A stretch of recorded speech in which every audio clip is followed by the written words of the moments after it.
Now, the question that is normally asked to me is, what is good? Is a plate fixation better than a wire fixation, or a wire or a plate fixation better than non-operative? What would you tell your patients, Mr. Jacob? I'll probably point them to the evidence that's out in the literature, and pretty much the long-term evidence suggests there's not a huge difference between plates and screws, or we're using wires or non-operative. Again, coming back to the type of fracture, type of patient, the whole geometry and configuration of the situation will dictate my type of treatment. I am quite comfortable using plates and screws. I feel there's a slightly better rehabilitation potential.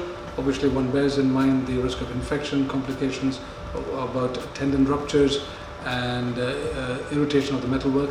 All things considered, if we are able to fix a fracture on account of its market displacement, I think that's the best treatment we can offer. And I think there is huge potential to a quicker and faster recovery.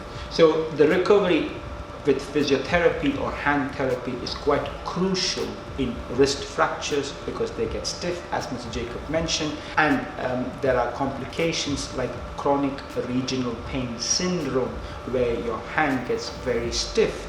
And it takes months to get over that. So rehabilitation, whether it is operated or in plaster, and if the operation is through wires or plates, the rehabilitation plays a potentially vital role in the recovery of these fractures. And Mr. Jacob, what would you do as far as the if you think the bones are osteoporotic, or do you take them through, do you put them through osteoporosis clinic regardless of whether the bones are brittle or not? By default, these patients are deemed osteoporotic, and so I'll need to investigate, also liaise with the GPs and make sure that we initiate treatment for osteoporosis, because one fracture is an indication for a fracture to develop again in another part of the skeleton, so we're doing our best to prevent that.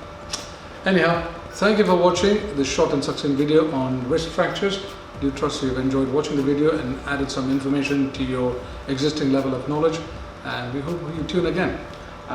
And your health is your responsibility. Thank you for watching us.